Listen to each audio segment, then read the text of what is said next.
Whoa, Wakanda! How do you guys say hello here? Oh, okay. Yeah, cool. Whoa, Talokan! How do you guys say hello here? What's going on? What's going on?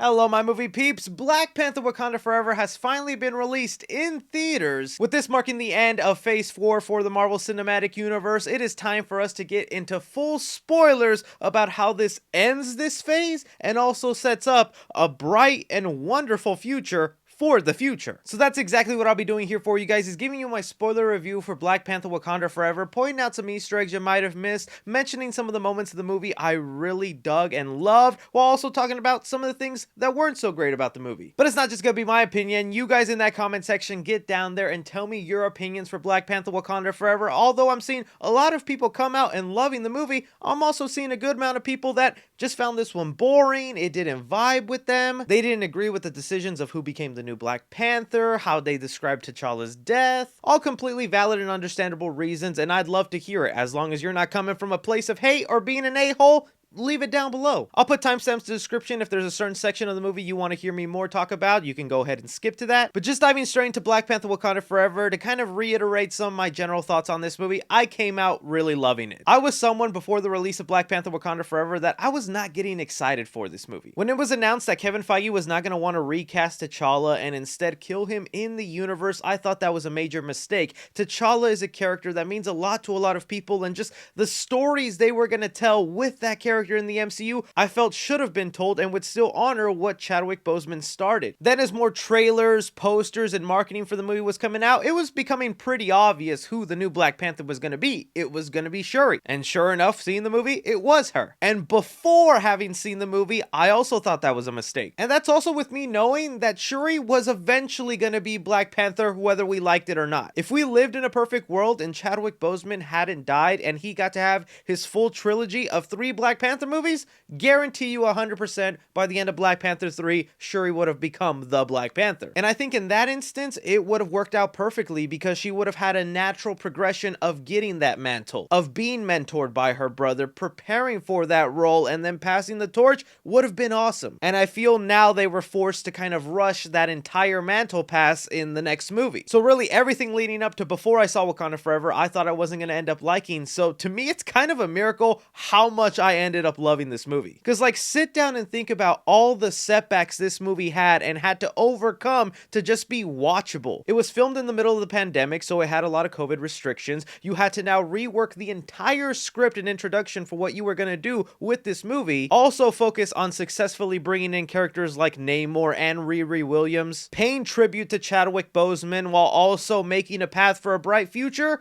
That is not an easy task. But now specifically getting into things that I really liked about this movie before I talk about some of its setbacks, the opening of the film I thought was handled wonderfully. It goes straight into explaining where T'Challa is and why he's passed away here, an unknown illness. I do agree with some people that maybe that's a little too close to home and very similar to the way Chadwick Boseman died in real life through cancer and illness. But it's a reflection of what this movie was trying to accomplish, and even Stan Lee has always said this is what Marvel comics are about. Marvel has always been and always will be a reflection of the world right outside our window. That world may change and evolve, but the one thing that will never change is the way we tell our stories of heroism. Those stories have room for everyone, regardless of their race, gender, religion, or color of their skin. The only things we don't have room for are hatred, intolerance, and bigotry. And even just the Marvel logo with Chadwick Boseman's face, and then the silence that flowed in the theater where I was already hearing sniffles, people crying, also being perfectly respectful in that. It's one of the reasons I love going to the theater and sharing that collective experience. That then basically brings us to what this whole movie hinges on, and that is being a story about grief and loss. That was like some of the strongest elements of the movie, and just seeing how different people of Wakanda took that, I loved. Shuri, for example, something I never even thought of. She's battling with this inner crisis of, I believe in logic, I believe in science, therefore I don't believe into what my people's culture is and their religion. That's something I never even knew Shuri was struggling with. The conversation she has with her mother, the queen, in the lake, talking about what brings you comfort, and how the queen finds comfort in her religion and the fact that T'Challa is out there in the ancestral plane happy, but Shuri over here just believes he's entirely gone and there is no other place or happy place for him. That's some compelling stuff in there. Like, I totally get the people who weren't jiving with that and they just had no interest in that. Not everybody wants to see a character study or go into a movie that mourns the loss of somebody. It's also unrealistic to expect that everyone's gonna feel as bad for the loss of Chadwick Boseman when he's someone that we literally didn't know personally. That's where I can understand the people saying that this movie was boring and they didn't like the direction and would have rather the movie just ignored the loss, have him be recasted and tell the story the way it was intended, like I kind of wanted. But now knowing on what I would have missed out on if they did that, I'm kind of happy they didn't go with the recast route. Okoye also, her arc was incredible in this movie. Not only is she dealing with the loss of T'Challa in here, but also finally dealing with the consequences of her action from the first movie, where she was so hell-bent on tradition of Wakanda that she was willing to lead an army for Killmonger and completely abandon the people she was loyal to. That comes into play here, and I didn't expect that to happen. When she loses Shuri and gets kidnapped,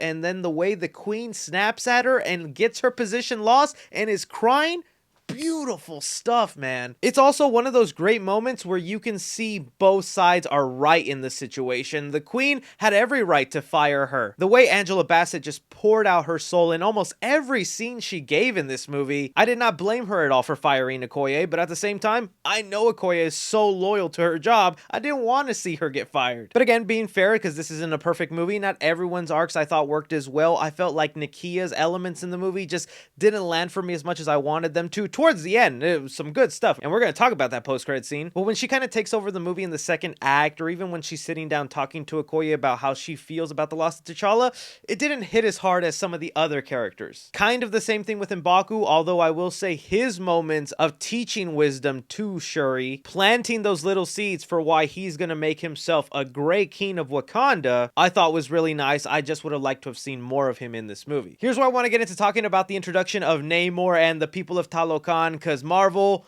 oh, I loved what you did here. The threat and presence that Tenochtitlan brought to Namor I thought was fantastic. This guy felt like an absolute beast and also was true to his word, man. The way he threatened the queen, saying he'd promised to come back and kill her, actually succeeding in that, and then being a complete a-hole to Shuri, saying, "You have 1 week, mourn your loss, bury your dead, you are queen now." Oh my god, that was epic. But not just Namor, the people of Talokan also super threatening. That scene where you have the CIA looking for vibranium in the ocean, that kind of all played out like a little horror movie, and I dug that introduction. They didn't even just put in inspiration from like Mesoamerican culture in there, they threw in mermaid siren legends in there too. The way the people of Talokan have this sort of hypnosis by singing, where they were just throwing people off board, terrifying and awesome. That's like a myth involved with sirens and mermaids, that they have this sort of manipulating ability, and that's just kind of cool that in the MCU you can kind of grant the myth of a mermaid as people witnessing Talokans in the past. I even like the way they revised the Namor origin in here and brought it more connected to vibranium. So essentially they also kind of were like Wakanda, and their civilization started thanks to vibranium. They had one of their ancestors from the 16th century swim down and find this plant that was growing off of vibranium rock. This is essentially like the Talokan version of the heart-shaped herb, except all their people consumed it, it turned them blue, and then only given the ability to breathe water. But because Namor's mom drank it when she was pregnant, he was born a mutant. That was kind of cool that they dropped that Easter egg, because in the comics it has been revised here and there that Namor is considered the first mutant of the comics. I know some people think that Namor flying or his little wings look goofy. I think it looks badass. But coming from someone whose first language is Spanish, being born in Mexico, the origin for how Namor got his name, oh, that was fantastic. We get these hints that Namor ages much slower, so by the time he was like 7 or 6, he had to bury his mom. The mom wanted to be buried on the surface world and not in the underwater city where they were living, and this is where the conquistadors were basically enslaving the Mayans at the time and whatnot, and then Namor saw all that and was just killing everybody left and right over all that stuff. That's then where an old man looks at Namor and says, "Niño sin amor," and that's how he got his name, Namor. Bro, I was clapping. That was just such a badass moment in the movie for me. Also, side note, Namor or Namor is both correct, alright guys? I've seen some people get mad when I call him Namor. It's the same way with my name. You can call me Chris, which is the English way to say it, or you can say it the Spanish version, Chris. Both are correct. My enemies call me Namor. And with how badass they gave the origin of his name, I'm gonna be saying Namor from time to time. But again, being fair, because not everything was perfect, there were some stuff the Talokan Nation that like I didn't love as much. For one, I know they were trying to be very different from like Atlantis and Aquaman, which is why they created this whole Mesoamerican inspiration. But I really wanted to get such a vibrant, good look of Talokan, and it was just so dark. I felt like I couldn't appreciate much of what that civilization looked like. But again, understanding they were trying to be realistic. They're at the bottom of the ocean, there is no sun, and using vibranium, Namor is able to create some sort of sun down there. I just felt it was still a little too dark. I also felt like maybe they were a little inconsistent with how durable the Talokans were, because I can totally believe that they are bulletproof since they live at the bottom of the ocean. Their skin would be just so rock hard from the pressure of living down there. But then when you get to moments like in the bridge fight, that was absolutely fantastic. Well, I think that might have been the best fight of the movie, Okoye versus the Talokans. I loved how silent it was, how you can feel the even match between Okoye and the Talokans. But in that battle, Okoye freaking stabs them with a vibranium spear through the stomach and they walk away just fine, and then later in the movie they get shot in the same stomach region and die. Still though, just little tiny nitpicks. Overall, huge success with their introduction, especially also since Ryan Coogler, and even in the movie they make it very clear that Namor is as strong as the Hulk or Thor. They also introduce a weakness for him and give a limitation to his power. That I feel is always a great balance when you introduce someone that powerful. There should always be a sort of kryptonite or thing that holds them back, or else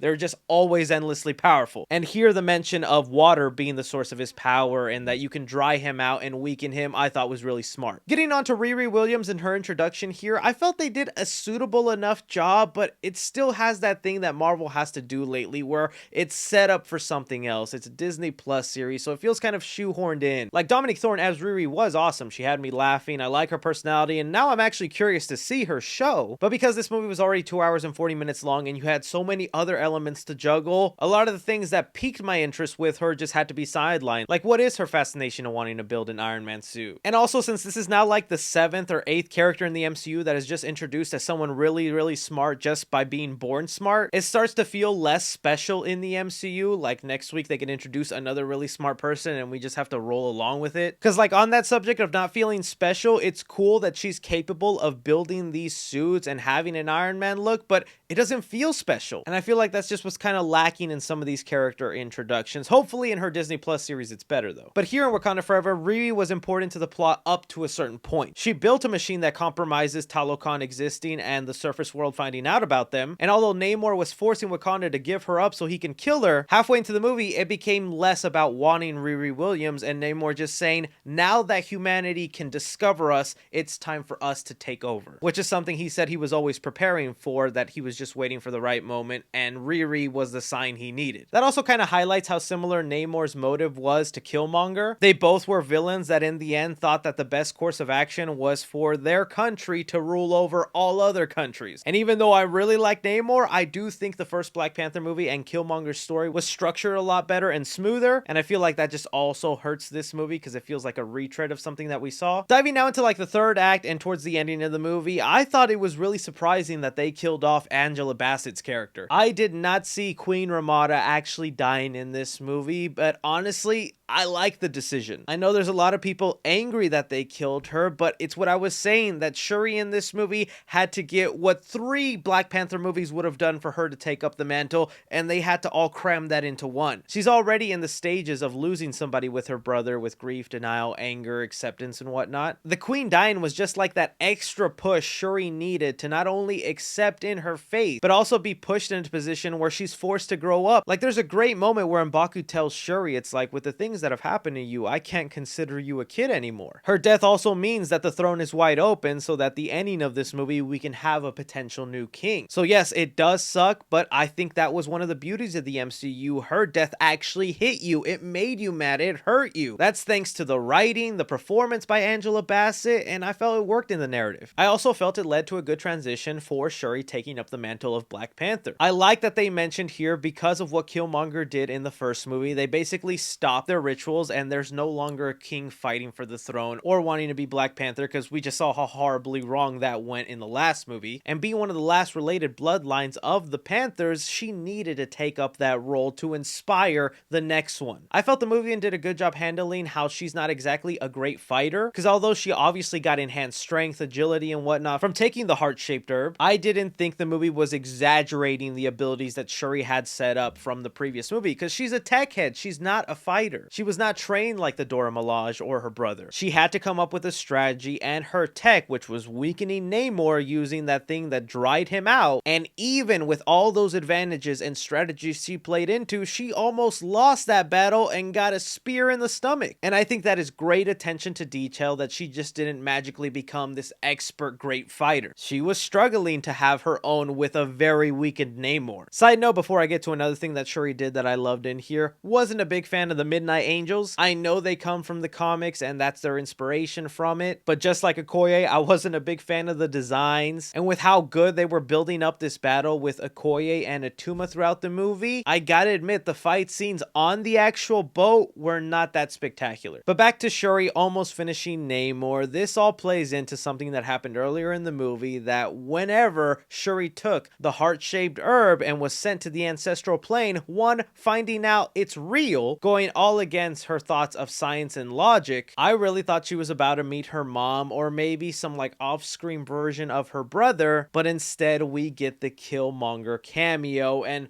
look, I'm happy to see Michael B. Jordan. I think he's a wonderful actor. Killmonger was one of the best villains of the MCU.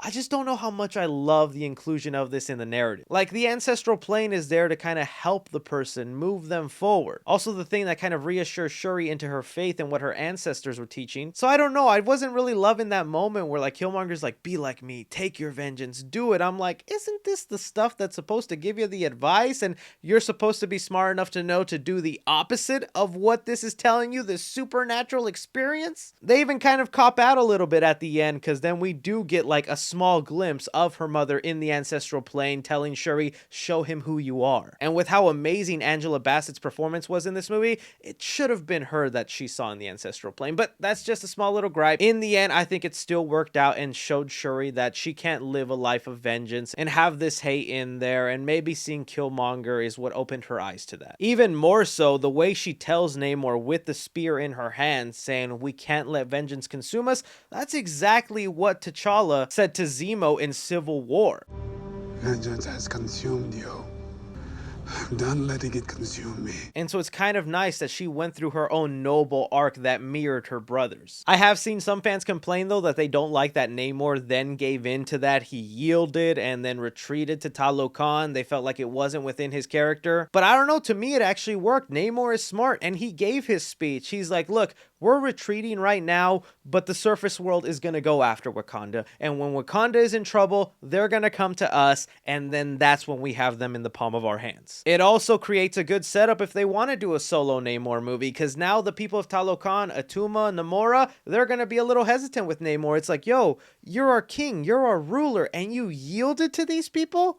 I don't know if we can trust you. There's a lot of cool things they could do with Namor here in the future, because although he right now has hate for the surface world, and he's a villain to the surface world, but a hero to Talokan, I think the backstory with his mother, who was buried in the surface world, and he mentioned had a love for the surface, and there was also the Hispanic woman that Nakia was talking to, saying that she from time to time sees Namor visiting his mother's grave. I think that's the key right there that Namor will eventually get into and see what his mother saw in the surface world. He'll open up to the idea of like, why did my mom love the surface so much? And then he'll grow a passion for it and then be willing to protect people of the surface and Talokan at the same time. But that's just my opinion. I feel like that's what they could do with his story. If not, if it comes to a world or universe ending threat, Talokan is in the world or in the universe. He's gonna be forced to help the Avengers eventually, and I can't wait for that. That brings us then to the other end of the movie is we see them starting back up their ritual of challenging someone for the throne. And although it appeared that Shuri was going to be the one challenging, M'Baku is the one who says, the Panther will not join us, I challenge someone for the throne,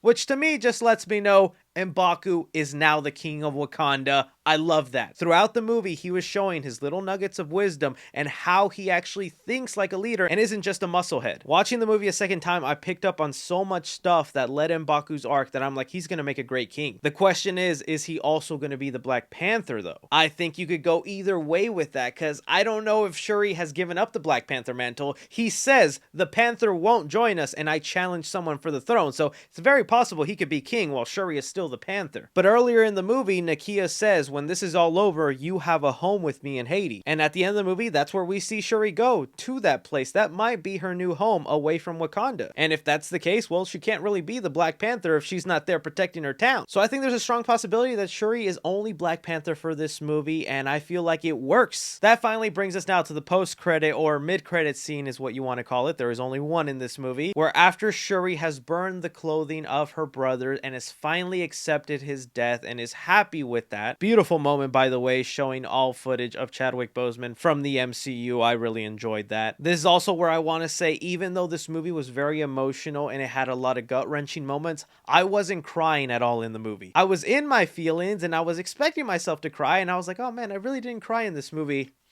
That mid-credit scene, it broke me. What we have here is Nakia bringing in a little kid that actually shows up earlier in the movie. Whenever Queen Ramonda goes off to Haiti, you can see that little kid earlier in the movie. But we find out this little kid, who is approximately 6 years old, is the son of Nakia and T'Challa that was created and born after the events of Avengers Endgame. They basically explained that T'Challa and Nakia thought it wasn't a good idea for him to grow up in Wakanda because of the pressures of the throne, and I guess they wanted him to also grow love for the outside world so they don't end up like Namor or Killmonger, which I feel does work within the story. At first also they reveal that his name is Toussaint, but that is only his Haitian name. That's then where Shuri asks him in Wakandan, what is your name? Where he responds, his name is T'Challa. When he said those words, guys, I was crying. That was so beautiful, the way the movie ended like that. There had not been a mid or post-credit scene that made me tear up. Absolutely punched to the gut, and right here is where I said to myself, they freaking did it. I wanted them to do a recast. They did something better. They got to have their cake and eat it too. They gave us a movie that paid respect to T'Challa, Chadwick Boseman, honored him, mourned his loss, grieved him, introduced great new characters, and now we still get a T'Challa in this universe. That was my main gripe here, is you can't kill the character of T'Challa, and even though he's not exactly the same T'Challa that Chadwick Boseman was, he is a T'Challa, and for all intents and purposes, I think the plans they had for T'Challa in the MCU are now passed on to this kid. And now I am infinitely more hyped for the future of Black Panther 3 or any MCU movie that now involves this little T'Challa. Such a brilliant move, and I'm excited for it, man. The real question now is whether they make him a young Avenger. I doubt that. It's just a matter of how long it's going to take for him to be fully grown into that role. Then again, remember, Kang Dynasty sometimes deals with time travel, so there could be something in here where